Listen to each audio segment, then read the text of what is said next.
In the Twilight Zone episode The After Hours, originally aired in 1960 and starring Anne Francis, a young woman discovers she is actually a mannequin after an unsettling visit to a department store to buy a gold thimble.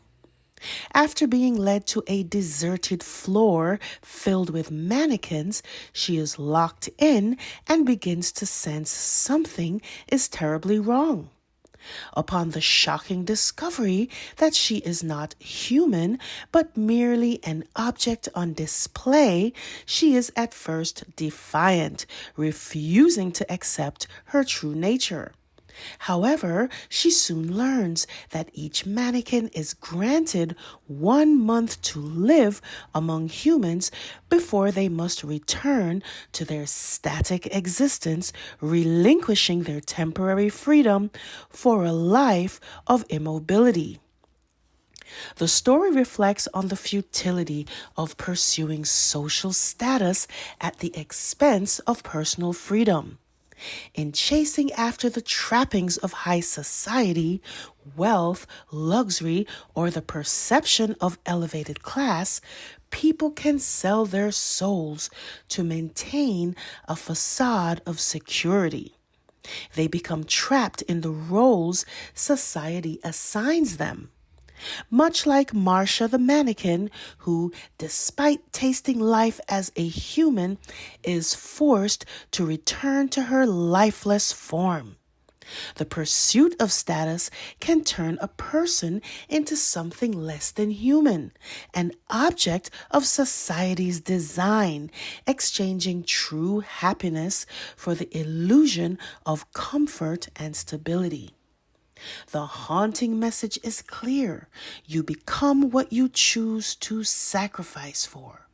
When freedom is traded for societal acceptance, you may not just lose your freedom, but your very self.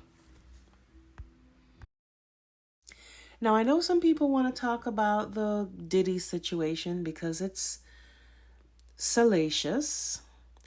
But look, there are enough people talking about the Diddy drama. I don't really feel like talking about it. Besides, what can I add that hasn't already been said?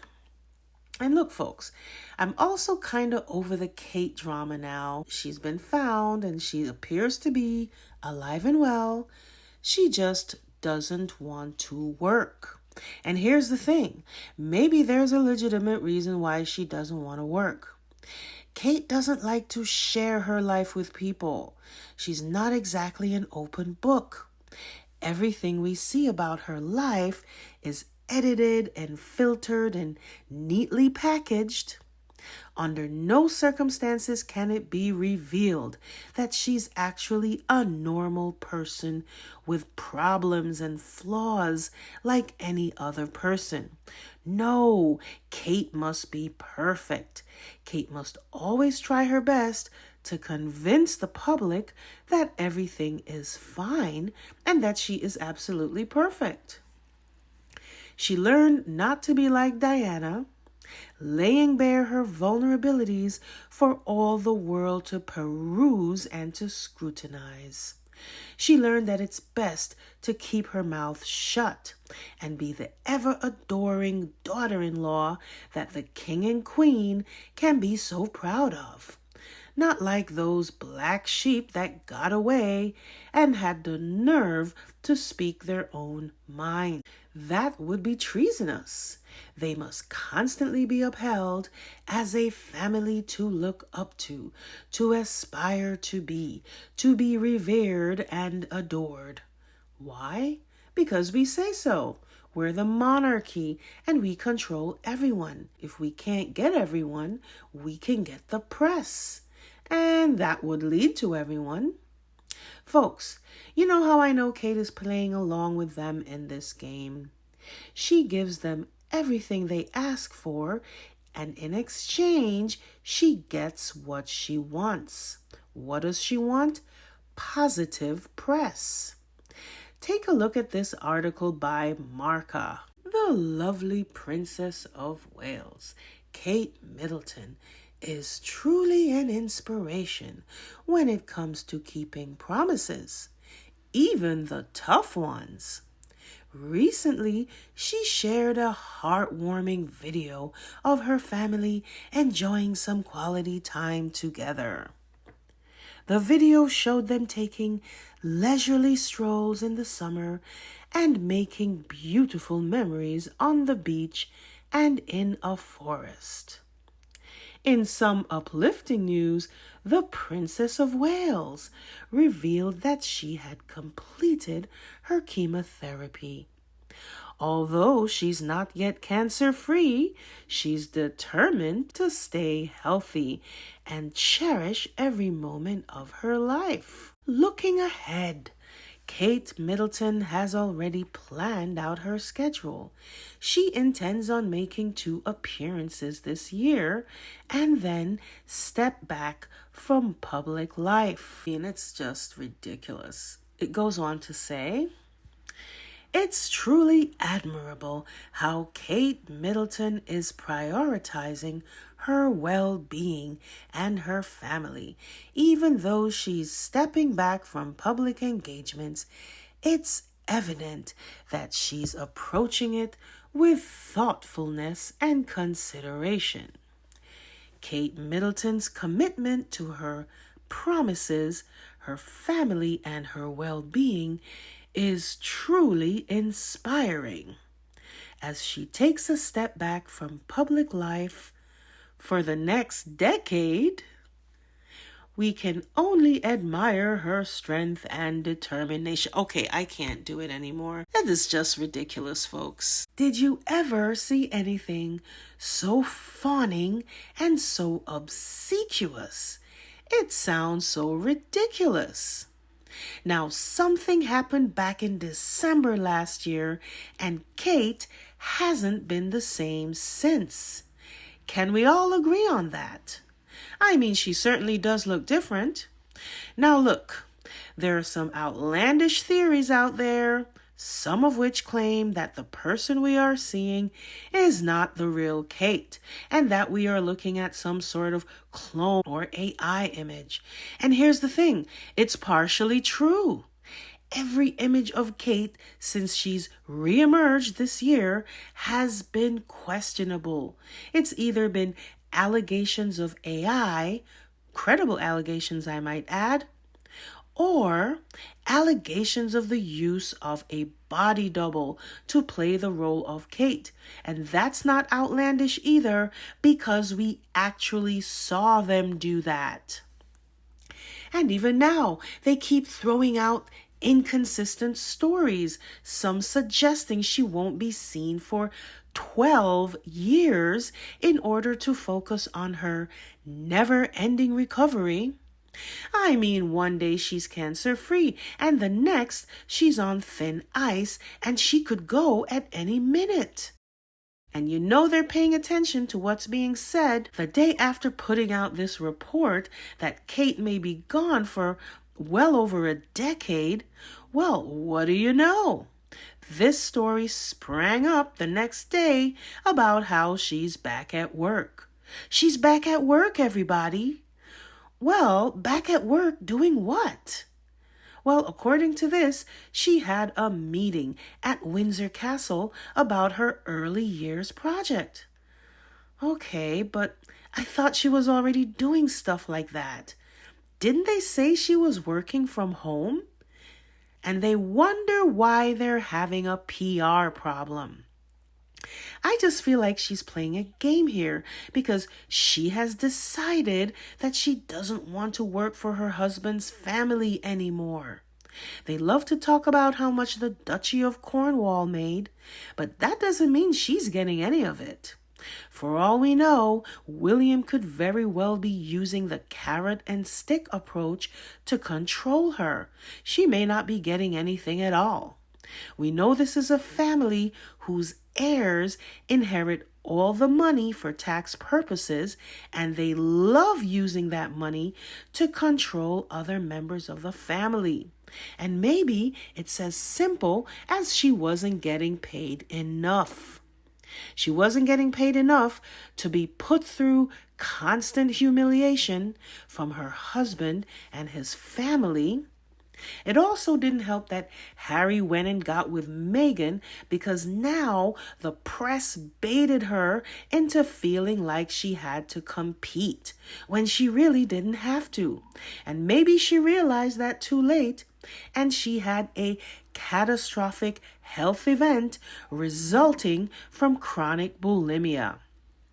But Kate will never tell us because that would require exposing her vulnerabilities, laying bare her soul. See, she wants to control how you view her vulnerability, even if it's a completely staged, sepia-filtered production.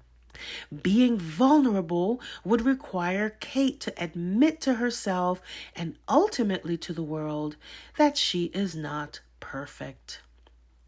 I'm always reminded of these articles that talk about the terrible bullying she experienced when her mother sent her off to some fancy schmancy school to learn how to be around them rich folk. And she was bullied mercilessly. They all say the same thing, that she was too perfect. I never really understood what they meant by that till now. You see, William and Kate are very well matched in this way. They must make the world believe that they are perfect, even when everyone can see that they're not.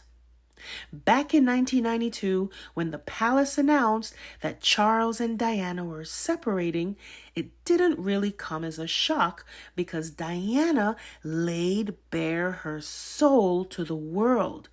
She let everyone know what she was going through and that it was hell. And the culmination was this famous Martin Bashir interview where she memorialized the phrase, "There were 3 of us in the marriage." She didn't try to hide behind the facade of royalty. She let it all out. And she was about to embark on her new life, her new freedom. And for the very first time, she was joyous and optimistic and excited about her future. But sadly, it didn't last long. So now Kate finds herself in a similar position. But because of their pride, because of their fear of shattering the illusion of the perfect marriage, William and Kate choose instead to pretend. Kate has built a wall around her life. She happens to be married into a very high-profile family that does not allow the members of said family to freely express themselves, at least not without palace approval, in which case it wouldn't really be free expression at all. I also think the Queen protected Kate for a while, and after the Queen died, so many people realized they were screwed. They would now have to curry favor with the new boss or risk losing everything they groveled so hard for. I think once Elizabeth died, Kate now had to contend directly with Camilla. And if Camilla was mad about something Kate did, like, say, upstaging her at a flower show, all she had to do was tell her little boo-boo, and he would publicly admonish her. All by using the press, of course. Folks, what a sick system.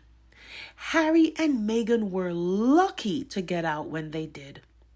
I can just imagine the mental torture they would be putting them through if they were still inside the firm.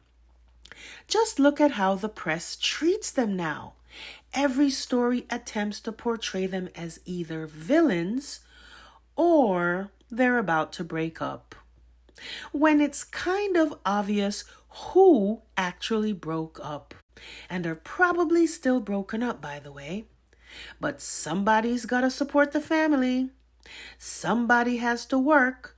Somebody has to pull in the money. It can't all just be Pippa and her supposedly billionaire husband. Look at this article I came across, folks. It occurred to me 1/4 of the way reading through this that I was reading an advert for their new event space business. Why does this family always seem to be rotating some new business venture that never quite pans out? It's kind of like they're struggling. I don't know why I get that impression. I mean, they claim that her husband is a billionaire, but yet he couldn't help out her family when their entire financial lives were exposed to the world in flagrant form. I mean, I kind of understand why the palace didn't want to pay their tax bill, which wasn't that much, by the way. Because when regular citizens have to pay taxes, it would definitely have an appearance of impropriety to allow special privileges to other commoners, even if those commoners happen to be the parents of the future queen. We keep hearing about how they may receive titles. Remember during the disappearance debacle, there was this random report that came out stating that the Middletons may get titles. Then it was quickly scuttled. For all we know, it may have been part of the negotiations. But somebody intervened, and that was the end of that talk. I feel like these people are all sadly caught up in the prison of Britain's pernicious class system. Or could it be that they're just not as rich as they all claim to be, and everyone is locked into some sort of death match to prove how upper crust they are? That's what it's all about. Pretend. Just keep pretending. The battle continues over Royal Lodge. Andrew refuses to stand down. And I've got to say, I don't care for Andrew because we know what he did. Even if he denies it, we know he violated a young woman for his own selfish needs. And for that reason, he should be shunned. I also think that Charles could care less about this and is just using it to his advantage to get him out. The press kept going on about some new TV show apart from the one already done, which is just another iteration of the infamous interview that caused such an embarrassment to the firm. It occurred to me that the release of this new show is just an attempt to wear him down to such an extent that he will have no other option than to capitulate. And I think Andrew realizes that if he does capitulate and give up Royal Lodge, he will be giving up any remaining freedom he has. And he will be completely at the mercy of his brother. That's why his security was removed. Charles is saying to his brother, I control you and every aspect of your life. You will continue to be supported as long as you do what I say. And Andrew is like, yeah, no. My mother and I made an agreement memorialized in this 75-year lease. And it states that the property is mine for the next 54 years and that I may bequeath it to my daughters. And that is exactly what he intends to do. But Camilla isn't having any of it. She wants that house. And if she's going to get it, her only chance is now. Because when Charles is gone, that's it for Camilla. No longer will she enjoy the same power she enjoys now. She may still have some control over the press, and she might still have some sway when William becomes king. She'll leak stories to them about Will and Kate, and if she has her ears pressed really tight to that wall, figuratively speaking, she may even hear something about the Sussexes. And let's face it, folks, that's who the press really wants to talk about. But they don't have any sources on the Sussexes. William, in his never-ending grudge match, has severed all contact with his brother. And he's kind of struggling right now. His PR isn't looking too good. Harry is killing it on the global stage, and he and Kate are struggling with one PR disaster after another. And no amount of glossing things over by the press or some highly stylized production is helping their image right now. The world knows something weird is going on, and they're not fooling anyone. And they're having a relatability problem because they don't want to tell the truth. So they think they can just buy their way into popularity by using the press to put out these silly articles talking about how wonderful and perfect they are. But they can't seem to connect because nobody likes a phony. And look, I know some people are like, give them a break, they're just trying to be normal. Folks, being normal requires no effort. Secrecy and subterfuge is not a virtue. And I'm sorry, I'm not going to pretend that I don't see through this bullshit. And if only they understood that the truth shall set them free.